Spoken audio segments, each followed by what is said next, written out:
friends, and welcome to Take Two for this Wednesday, the 3rd of June, 2020. I'm Jeannie. I'm so glad you decided to come along for the ride today.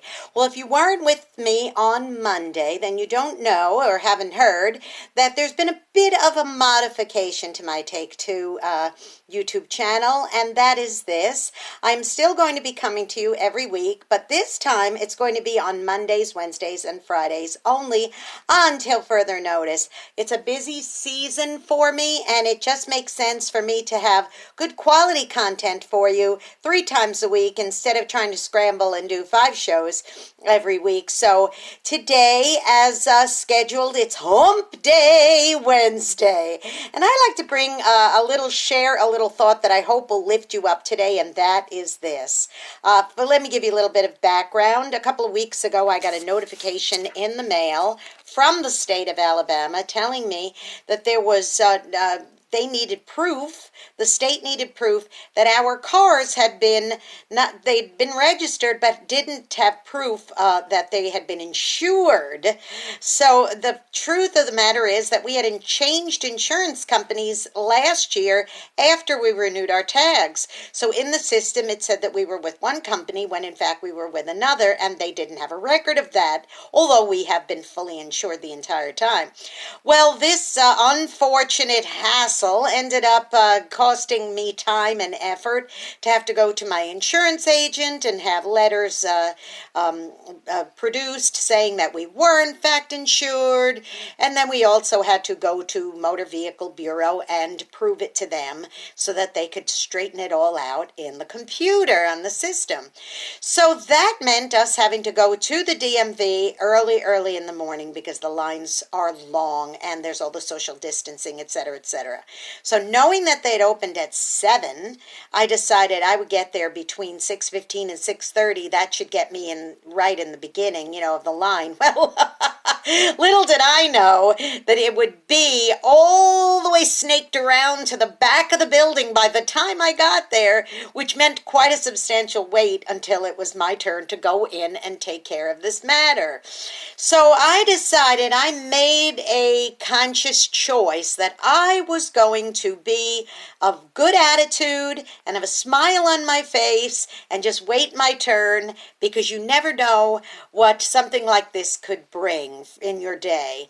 So sure enough, I got on the line, and behind me almost immediately was a man, and I was wearing my shirt that said Dothan Vineyard Church on it, and this perpetuated a conversation. Turns out the man behind me was a pastor of another local church, and we ended up having church right there online. We had a wonderful conversation. We talked about various different things, programs they are having, and how they've coped during this time, etc., etc., etc.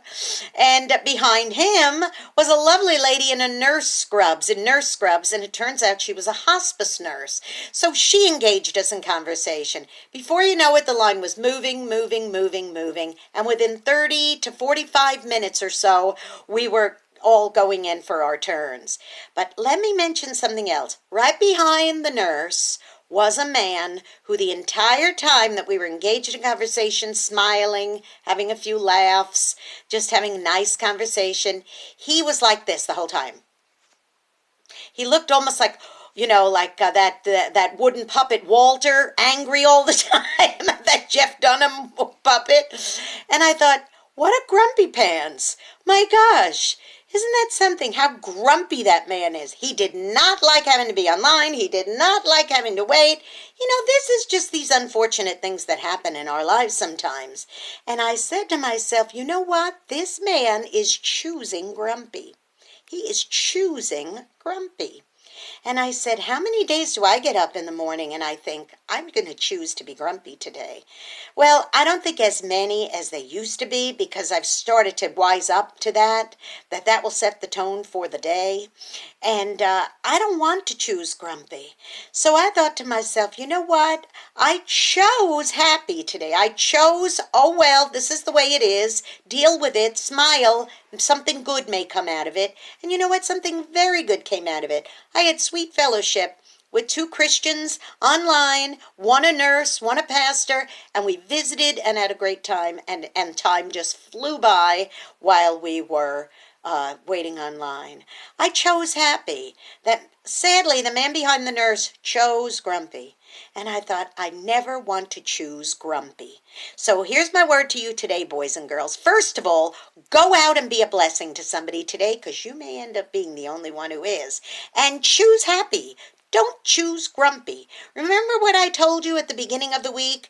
That Mondays is kind of the kickoff, set the tone Mondays. Well, this Monday I said to you, this week's set the tone kickoff thing for you to remember is to show kindness. I showed kindness to those online behind me. I even smiled at Grumpy Man a couple of times, and his response was to just turn his head and stay grumpy. And I thought, well, I'm not going to try to engage you if you're just clearly choosing grumpiness this morning. But you know what? I tried to be kind. I showed it nonetheless. Maybe that grumpy man learned something from watching us that we chose to be happy yesterday. It was going to make that woman late for work. It was just kind of a nuisance. Like, why did I have to get these things in the mail when I was insured? And, all this. But we chose happy instead of choosing grumpy. So don't be grumpy, okay? Don't choose it. Choose happy. Now, don't forget to subscribe to my YouTube channel, Jeanne Sigler, JeanneSigler. Hit the subscribe button. Hit that notification bell. You'll be notified every time another Take Two is posted. All right, I'm going to go out today, and I'm going to be happy, happy, happy. No grumpy for this girl today. I'll see you on Friday, okay? Mondays, Wednesdays, and Fridays, the new days for Take Two. I'll see you on Friday with my unsung hero of the week. Mwah! I love you. I'll see you then. Bye-bye.